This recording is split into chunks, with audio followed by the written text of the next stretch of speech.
안녕하세요. 결혼한 지 1년 조금 넘은 30대 중반의 여성입니다. 아이까지 있는 마당에 이혼을 결심한다는 게 쉬운 결정은 아니었지만 개념 없는 시어머니와 염치 없는 시동생 때문에 어쩔 수 없는 선택을 해야만 했네요. 학원에서 중학생들을 가르치던 저는 중소기업에서 일하는 남편과 소개로 만나 1년 정도의 연애를 하다 결혼식을 올리게 되었어요.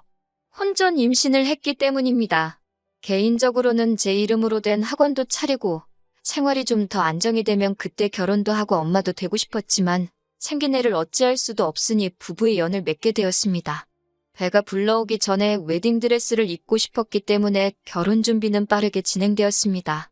스드메라든가 식장 같은 것들은 쉽게 결정이 되었지만 문제는 신혼집이었습니다. 갑작스러운 저희의 결혼은 양가에 모두 예상하지 못했던 큰 지출이었기 때문이에요. 그래도 친정에서 5천을, 시댁에서는 3천의 혼수를 해주시겠다 하셨습니다.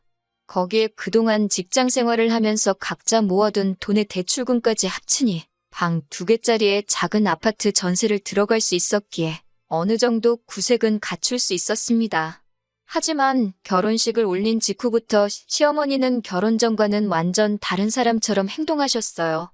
사소한 것 하나하나 다 말하자면 끝이 없을 것 같아서 결정적으로 제가 이혼을 결심하게 된 몇 가지 이야기만 해드릴게요. 신혼여행에서 돌아오고 2주 정도 지나지 않았을 때입니다. 지금 돌이켜보면 이때부터가 시작이었어요. 얼마나 서러웠는지 지금도 정확히 날짜랑 시간까지 기억이 나네요. 토요일 오후 4시 무렵이었는데 남편이 시어머니와 같이 집에 들어오더라고요. 학원 보충 수업을 마치고 집에 돌아와 편한 복장을 하고 쉬고 있었던 저에게 갑작스러운 시어머니의 방문은 반갑기만 한 것은 아니었습니다. 게다가 시어머니도 남편도 표정이 좋지가 않았고요. 무슨 안 좋은 일이 있었나 보다 싶어서 저도 덩달아 눈치만 보고 있었습니다. 커피라도 한 잔 타드릴 거냐고 여쭤보니 이 시간에 커피 먹고 밤새 뜬 눈으로 있으라는 거냐며 짜증스럽게 대답을 하시길래 그냥 물 한 잔 드렸습니다. 시어머니는 한동안 말없이 계시더니 저더러 며느리 돌이라고 들어본 적 있냐고 물으시더군요. 시어머니께서 며느리 돌이에 대해 이야기하신 건 이때가 처음이 아니었기에 왜 또 그러시나 싶었습니다. 시어머니의 의중을 알 수 없어 가만히 있었더니 당신이 사람을 잘못 봤다며 며느리로선 아주 빵점이라고 그러시는 거예요. 황당하고 어이가 없어서 제가 무슨 실수라도 했냐고 여쭤봤습니다. 남편은 시어머니가 무슨 말씀을 하고 싶어 하는지 아는 눈치였지만 딱히 저를 도와줄 생각은 없어 보이더군요. 시어머니는 다시 저를 노려보시더니 멀쩡하기만 하고만 이렇게 늘어져 있으려고 안 온다고 한 거냐고 사부치셨습니다. 그제서야 시어머니가 왜 언짢으신 건지 짐작이 가더라고요. 신혼여행에서 돌아오자마자 바로 시댁에 들려 인사를 드렸는데 그날은 어버이날 3일 전이었어요. 한 주에 2번이나 찾아뵐 필요는 없는 것 같았고 몸도 너무 피곤했으며 무엇보다 시댁과 저희 신혼집은 차로 3시간이 넘는 거리였기 때문에 저는 남편에게 어버이날엔 찾아뵙지 말자고 했습니다. 남편도 그러자며 시부모님께는 자기가 말씀드린다고 했고요. 이튿날 남편의 전화를 받은 시부모님께선 저에게 따로 연락을 해오셨습니다. 그 다음 주 주말에 오면 되겠다면서요. 하지만 한 주 한 주 시간이 지날수록 몸도 무겁고 멀미도 심해져서 도저히 내려갈 자신이 없었기에 정중하게 어려울 것 같다고 말씀드렸습니다. 이해해 주실 줄 알았는데 이해는커녕 시부모님은 며느리가 감히 시부모의 뜻을 거슬렀다며 분개하고 계셨던 거지요. 시어머니는 저더러 봬도 얼마 나오지도 않았는데 만삭 임산부 흉내라도 내냐면서 화를 내셨습니다. 일할 정신은 있고 시부모 보러 올 정신은 없냐면서 돈밖에 모른다고 하시더군요. 그런 저를 보고 뱃속에 애가 뭘 보고 배우겠냐는 소리도 하셨고요. 말 한마디가 비수가 돼서 가슴에 내리 꽂히는 기분이었습니다. 남편은 그런 시어머니에게 제가 아직 어려서 그렇다며 앞으로 하나씩 잘 가르쳐 주라고 했습니다. 시어머니더러 제 정신머리 교육을 똑바로 해주라면서요. 남편은 시어머니로부터 저를 지켜주는 게 아니라 오히려 저를 바보로 만들고 있었습니다. 모멸감을 느꼈고 자존심이 상했어요. 도무지 그런 소리를 듣고 가만히 있을 수 없어서 어머님께 만약에 어머님 아들이 돈을 잘 벌어왔으면 제가 일을 쉬었을 거고 그러면 시댁에도 내려갈 수 있었을 거라며 따졌습니다. 시어머니는 저더러 못하는 소리가 없다며 지금 저더러 지금 돈 번다고 유세 떠냐고 고함을 치시더군요. 저는 소리 지르지 마시라고 애기가 다 듣는다고 유세 좀 떨면 안 되냐고 맞받아쳤어요. 그리고 그 순간 갑작스러운 복부의 통증 때문에 제가 아랫배를 부여잡고 쓰러지듯 넘어져 버렸습니다. 그제서야 남편도 정신을 차렸는지 시어머니더러 택시 불러줄 테니 얼른 가시라 그러더군요. 그 길로 119를 불러 저는 병원 응급실로 향했습니다. 다행히 뱃속 아기는 무사했지만 한동안 조심하고 절대 안정을 취하라는 의사 선생님의 말씀이 있었어요. 친정 부모님도 그까짓 어버이날이 뭐가 그렇게 중요하다고 며느리를 잡들이를 하냐면서 남편에게 크게 화를 내셨습니다. 어버이날이 며느리보다 뱃속에 있는 손주보다 더 중요하시냐면서 지금이라도 당장 시부모님을 만나서 한번 물어봐야겠다는 친정 부모님을 말리느라 아주 진땀을 뺐습니다. 그 이후로 출산까지 시댁과는 담을 쌓고 지내게 되었습니다. 시어머니도 하마터면 손주한테 무슨 일이라도 생길 뻔했다는 소식을 들으시고는 아차 싶으셨는지 그 이후로는 남편을 통해서 조심스럽게 제가 어떻게 지내는지만 물어보시는 눈치였고요. 하지만 출산 후 얼마 지나지 않아 또 다시 사건이 터졌습니다. 남편에게는 7살 아래의 남동생이 있는데 늦둥이라는 이유 하나만으로 온 가족이 오냐오냐 우쭈쭈 대접을 받으면서 자랐다고 들었어요. 그런데 그 시동생이 갑자기 잘 다니던 대학을 때려치고는 의대에 가겠다더군요. 시동생이 공부를 잘하긴 했지만 의대라니 뜬금없다 싶었습니다. 제 알바가 아니긴 했지만 시댁이 시동생의 수험생활과 학비를 지원해줄 만한 경제력이 있는지도 의문스러웠고요. 그 소식을 듣고 며칠 뒤 시어머니께서 모처럼 전화를 걸어오셨습니다. 시동생이 가고 싶어하는 의대가 서울에 있다며 주말에 한번 같이 가보려고 하신다면서 대학 탐방이 끝나면 저희 부부랑 같이 저녁이나 먹었으면 좋겠는데 어떻겠냐고 물어보시더군요. 아기 때문에 나가기가 그래서 그럼 집으로 오시라고 했습니다. 집에서 적당한 배달 음식을 시켜 먹으면 될 것 같더라고요. 그렇게 주말이 되었고 시어머니와 시동생 그리고 저희 부부가 같이 저녁 식사를 하게 되었습니다. 시어머니는 낮에 다녀온 학교 이야기를 하시면서 학생들이 다 똘망똘망해 보이고 캠퍼스도 얼마나 크고 좋은지 학교가 아주 멋지다면서 당신 아들이 거기서 공부할 걸 생각하니 가슴이 벅차다고 하셨습니다. 제가 못된 건지는 모르겠지만 하다못해 시동생이 수험 생활을 시작한 것도 아니고 어느 날 갑자기 의대를 가야겠다고 했을 뿐인데 시어머니가 너무 김칫국부터 드시는 거 아닌가 싶더라고요. 물론 한편으로는 저도 자식을 낳아서 그런지 자기 자식이 제일 이쁘고 잘나 보이는 시어머니의 마음을 조금 이해할 수 있을 것 같기도 했고요. 그러더니 시어머니가 갑자기 저희 부부에게 저희의 역할이 중요하다며 도와줄 수 있겠냐고 물으셨습니다. 시동생이 수험 생활을 노량진에서 하고 싶어 하는데 자취방 구하기가 쉽지 않다면서 딱 2달만 데리고 있어달라고 하시더군요. 2달 안에 방을 구해서 내보낼 거라며 더도 말고 덜도 말고 딱 2달만 데리고 있으라고요. 차라리 뭐 반년이라던가 수험기간이라고 하면 너무 길다는 핑계로 안 된다고 손살이라도 쳐볼 텐데 2달이라고 사정을 하시니 안 된다 소리가 쉽게 안 나오더라고요. 시동생은 자기는 새벽에 학원 가고 학원 끝나면 집에 와서 잠만 잘 거라며 2달만 신세 좀 지자고 하더라고요. 남편은 제 눈치만 살살 보고 있을 뿐 아무 말도 없었고요. 저는 시어머니께 2달이라고 정말 딱 2달이라고 몇 번을 확인했습니다. 시어머니도 걱정 말라고 당신은 약속한 일은 하늘이 두 쪽 나도 지킨다고 하셨기에 그 말을 믿었습니다. 남편마저 그럴 리 없지만 자기 어머니가 약속을 안 지키면 자기가 시동생 멱살을 잡아서라도 밖으로 던져버릴 테니 한 번만 도와달라고 하더군요. 그렇게 며칠 뒤 시동생이 자기 짐을 바리바리 싸들고 저희 집으로 올라왔습니다. 수험 생활하러 온 사람치고는 옷하고 신발이 참 많더라고요. 저도 학원에서 수험생을 가르쳐봤기 때문에 솔직히 학생의 자세나 태도를 보면 어느 정도 하겠구나 파악이 되거든요. 그런데 시동생은 제 경험에 의했을 때 절대 결과가 좋을 것 같지 않았습니다. 아니나 다를까 얼마간 지켜보니까 공부는 뒷전이었고 여자들을 만나러 다니는 것 같았습니다.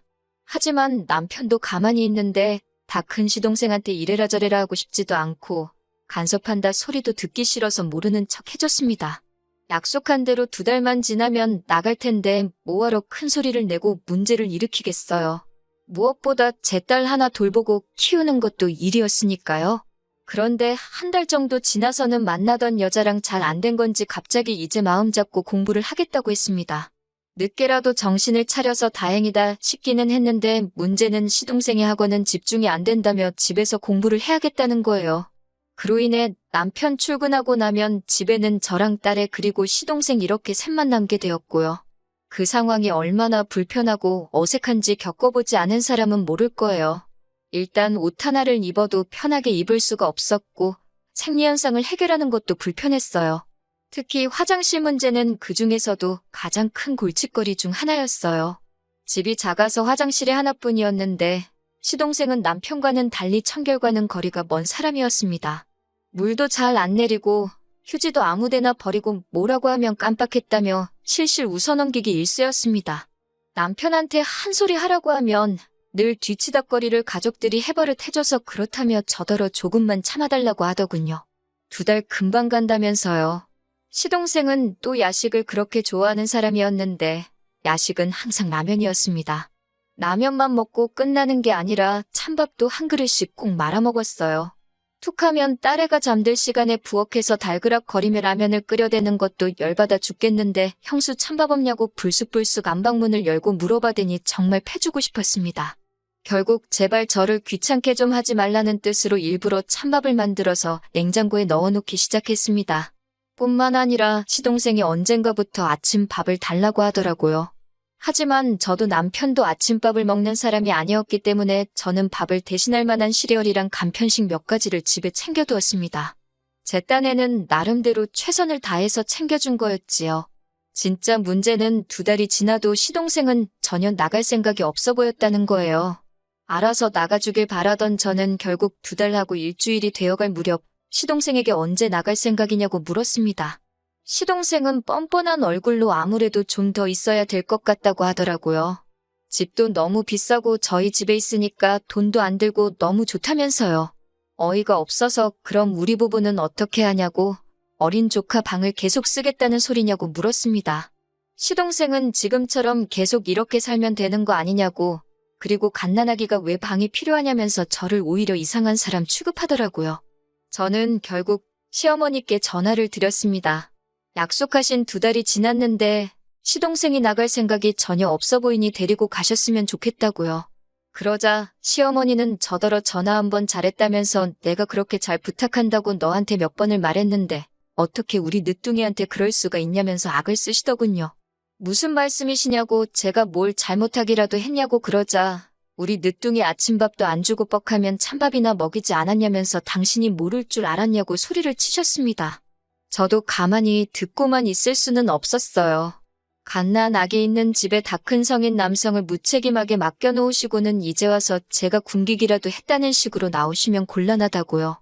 시어머니는 듣기 싫다면서 제가 하도 눈치를 줘서 시동생이 공부에도 집중을 할 수 없었다고 의대시험에 합격을 못할지도 모르겠다고 그랬다며 당신 아들이 의사가 못 되면 그건 다 제 탓이라고 했습니다. 다시는 저랑 안 보고 사실 거라고요. 그날 밤 낮에 시어머니와의 전화를 곱씹으면서 도대체 어떻게 하는 게 좋을지 고민을 거듭했습니다. 저도 시어머니랑은 안 보고 사는 게 더 편하니까 그건 고민거리도 아니었어요. 하지만 저 때문에 시동생이 의대를 못 갔다는 희대의 개소리는 듣고 싶지 않았어요. 결국 고민 끝에 남편에게 털어놓았습니다. 남편의 반응을 보고 시어머니와 인연만 끊을지 아예 이혼을 할지 정할 심산이었어요. 남편이 제 편에서 말해주기를 간절히 바랬습니다.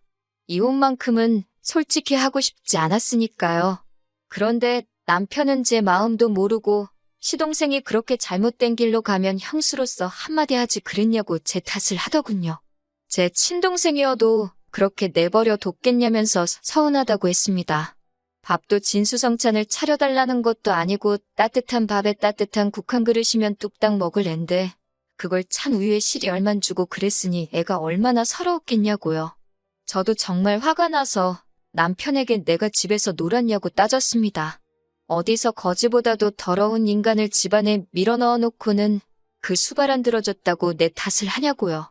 저는 이제 더 이상 이야기할 가치도 없다고 갈라서자고 했습니다. 그러자 남편은 그럼 애는 어쩔 거냐고 애는 못 준다고 그러더군요. 애를 인질로 저를 잡을 셈이었던 것 같은데 전 솔직히 애를 줘도 상관없다고 생각했어요. 요즘 같은 세상에 딸하고 제가 지금 헤어진다고 영원히 못 만날 것도 아니다 싶었습니다. 남편은 자기 예상과 달리 제가 세게 나가니까 매우 당황한 눈치였어요. 갑자기 당당하던 기세가 한풀 꺾여서는 아무래도 막둥이라서 똥오줌 분간을 못해서 그러니까 저더러 좀만 참으랍니다. 의대 못 간다고 설마 누가 정말 제 탓을 하겠냐면서요. 하지만 남편의 속마음을 이미 알아버린 상황에서 제 마음은 차게 식어버렸습니다. 결국 아이는 제가 키우고 양육비 대신 지금 사는 전세집 보증금을 전부 제가 갖는 조건으로 이혼을 하게 되었습니다. 남편도 그제서야 시어머니와 시동생 때문에 자기가 이혼남이 된 거라며 그 둘에게 울분을 토했던 것 같더라고요. 하지만 이제 더 이상 제 알바가 아니었지요. 남편이 아무리 울며불며 사정해도 그 집구석으로 두 번 다시 제 발로 직접 들어갈 생각이 없으니까요. 이제라도 제 인생을 찾았으니 제 인생에 충실하게 살아야겠습니다.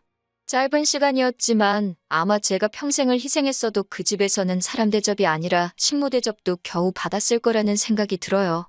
인생의 큰 결정을 내린 만큼 후회가 없도록 우리 아이와 함께 행복한 미래를 위해서 노력해야겠어요.